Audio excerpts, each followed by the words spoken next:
मी ज्या मतदारसंघाचं प्रतिनिधित्व करतोय, ज्या मायबाप जनतेने मला महाराष्ट्राच्या विधिमंडळामध्ये सन्मानानं काम करण्याची संधी दिली, तो जत मतदारसंघ क्रमांक 288 वा आहे। म्हणजे आपली विधानसभा 288 आमदारांची आहे, त्यातला शेवटचा क्रमांक आहे। दुर्दैवानं प्रस्थापित राज्यकर्त्यांनी गेली अनेक वर्ष जतवरती सातत्यानं अन्याय केला। निसर्ग तर कायमचा कोपलेला आहे, निसर्गाने कायमचा अन्याय केला, परंतु ज्यांच्या हातामध्ये सत्ता होती, अनेक वर्षाची सत्ता होती, त्यांनी सुद्धा जतकडे दुर्लक्ष केलं, जाणीवपूर्वक अन्याय केला। जतच्या लोकांनी फक्त प्रस्थापितांच्या कारखान्यावरती ऊस तोडला पाहिजे अशा भूमिकेतून त्यांनी जतकडे लक्ष दिलं नाही।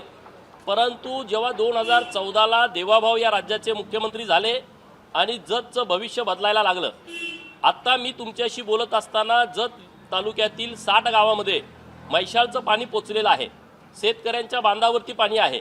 राहिलेल्या 65 गावामध्ये 2026च्या जूनमध्ये काही गावांना आणि 2027च्या जूनमध्ये जत तालुक्यातील शेवटच्या गावातल्या शेवटच्या शेतकऱ्याच्या बांधावरती मैशाळ योजनेचं पाणी जात आहे। जत तालुक्याला दुष्काळी तालुका म्हणून बघितलं जातं, जत तालुक्याला मागासला तालुका म्हणून हिणवलं जातं, परंतु 2 वर्षाच्या नंतर या महाराष्ट्रातली कुणाची हिंमत होणार नाही की जत तालुका हा दुष्काळी तालुका आहे म्हणण्याची, जत तालुक्यामध्ये विकास झाला नाही म्हणण्याची। आणि म्हणून मी गेले वर्षभर जेव्हा आमदार झालो तेव्हा या मतदारसंघामध्ये फिरतोय, गावागावामध्ये जातोय, तर तिथली एक बाब अत्यंत जी महत्त्वाची आहे ती माझ्या निदर्शनास आली की जत हा दुष्काळी तालुका नाही आहे, ही दुष्काळी भूमी नाही आहे, जत ही देवभूमी आहे। कारण महाराष्ट्रामध्ये आणि देशामध्ये एका तालुक्यामध्ये एवढ्या मोठ्या प्रमाणामध्ये मंदिरं जतपेक्षा दुसऱ्या कुठल्या तालुक्यात असू शकत नाही असा माझा ठाम विश्वास आहे। कारण या तालुक्यामध्ये प्रभू रामचंद्रांचा या भागाला सहवास लाभलेला आहे। प्रभू रामचंद्र ज्या ज्या भागात जायचे तिथं तिथं महादेवाच्या लिंगावरती आडवे 3 रेषा ओढायचे आणि अशा खुणा आमच्या जत तालुक्यामधल्या मुचंडी गावामधल्या, सिद्धनाथ गावामधल्या, जतला लागून असणाऱ्या बॉर्डरवरच्या कर्नाटकातल्या रामतीर्थ आणि कोट्टलगी गावामध्ये जी महादेवाची लिंग आहेत तिथं या खुणा आढळत आहेत। म्हणजे प्रभू रामचंद्राचा सहवास या जत तालुक्याला लाभला होता।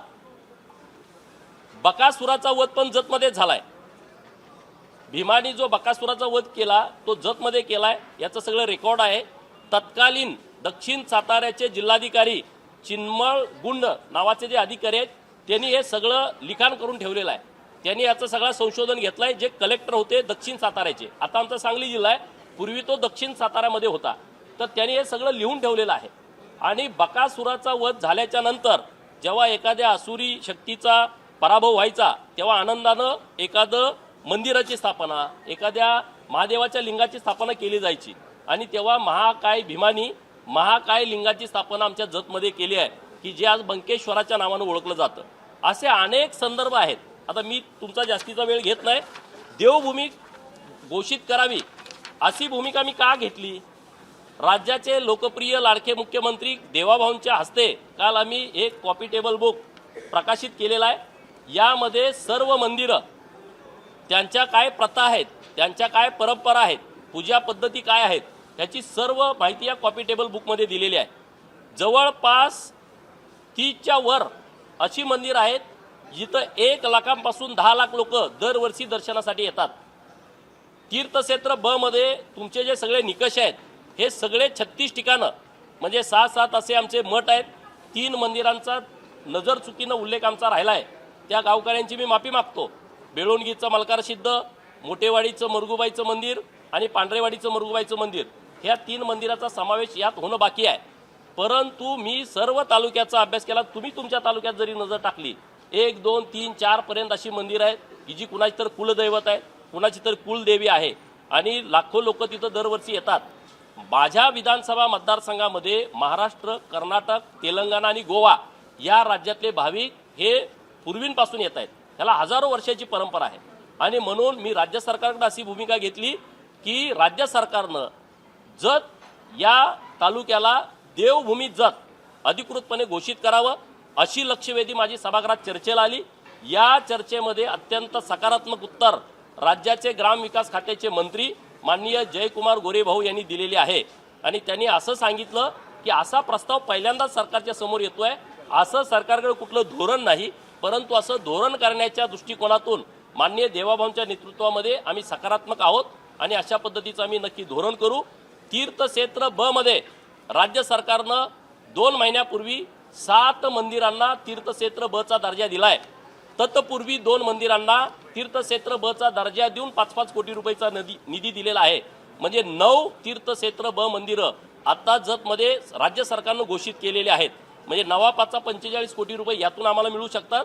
परंतु माझी विनंती सरकारकडे अशी केली मी की बाबा एवढ्यानं होणं नाही, कारण संख्या जास्त आहे। संख्येची यादी तुम्ही बघितली तर ती 36च्या वर जाते। 3 मंदिरं अजून यामध्ये घेतलेली नाहीत, नजर चुकीनं राहिलेली आहेत। तर याच्यासाठी राज्य सरकारने एक एकत्रित विकास आराखडा तयार करावा, राज्य शिखर समितीच्या समोर तो आणावा, राज्य सरकारनं त्याला निधी द्यावा आणि जर समजा इथं काही प्रमाणात निधी दिला आणि काही प्रमाणात निधी देणं शक्य नसेल तर तो एकत्रित आराखडा राज्य सरकारनं केंद्र सरकारकडे पाठवावा, अशी मागणी मी सभागृहात केली आहे। तर राज्य सरकार या तिन्ही बाबीमध्ये अत्यंत सकारात्मक आहे आणि मला ठाम विश्वास आहे की येत्या काही काळामध्ये जतला एक नवी ओळख मिळेल। देवभूमी जत अधिकृतपणे राज्य सरकारकडून घोषित केली जाईल।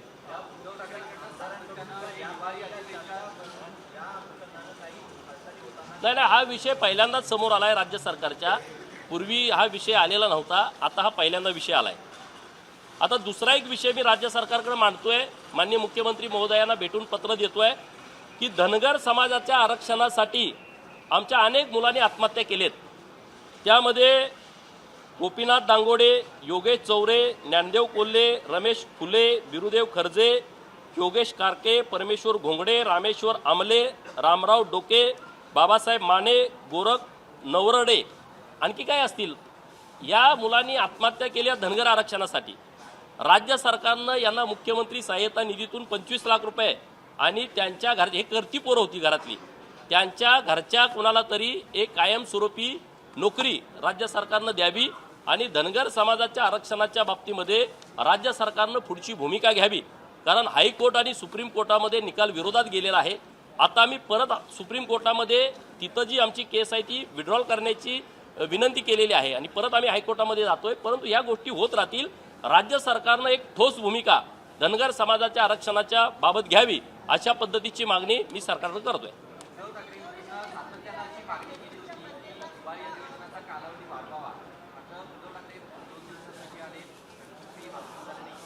अरे विरोधक आता कुठं दिसतायत का तुम्हाला? इथं वाढवून तुम्ही सभागृहात बसलं पाहिजे ना।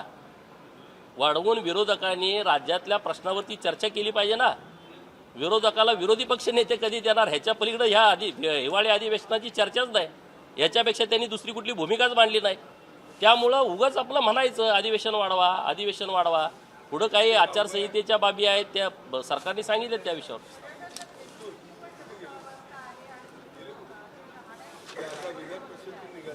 जेजुरी देवस्थान हे महाराष्ट्रातील 18 पगड जातीचं, 12 बलुतेदारांचं, भटक्या विमुक्तांचं आराध्य दैवत आहे। मायनर ओबीसी गरीब मराठा समाजाचं कुलदैवत आहे। ज्याच्या कपाळावरती भंडारा आहे त्याचा देव जेजुरीचा खंडोबा आहे।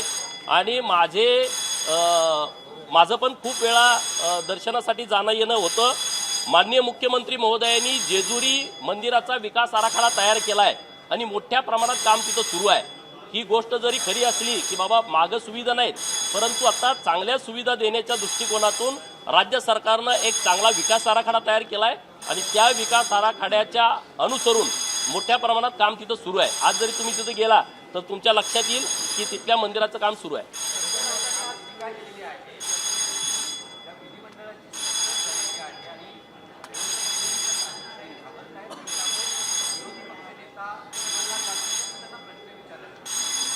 मुळामध्ये आता मागे विरोधी पक्ष नेता होताच ना मागच्या सरकारमध्ये, मग काय दिवे लावले?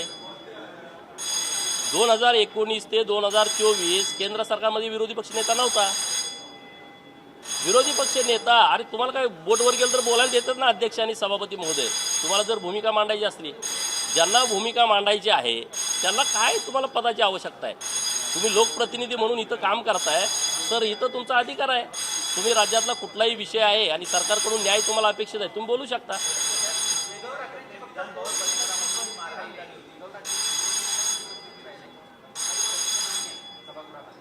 जाऊ द्या त्यांच्यावर लय बोलायला.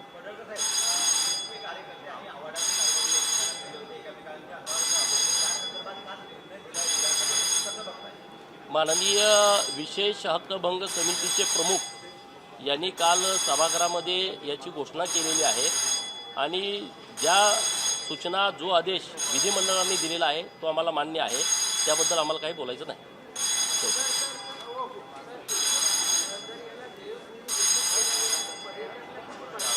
हे बघा, तुम्ही आता विचार करा, युनेस्कोच्या यादीमध्ये आपले किल्ले आले, अजून तिथं निधी द्यायचा आहे, तरी इतक्या मोठ्या प्रमाणामध्ये तिथं लोकांची ये जा सुरू झाली आहे. देवभूमी घोषित केल्याच्या नंतर आता जर 1 लाख येत असतील तर 2 लाख येतील, जिथं 10 लाख लोक येतात तिथं 20 लाख येतील. कारण त्यासाठी शेवटी राज्य सरकारची राजमान्यता मिळाल्याच्या नंतर तो विषय पूर्णपणे वेगळा होऊन जातो आणि म्हणून अशी मागणी मी सरकारकडे करतो.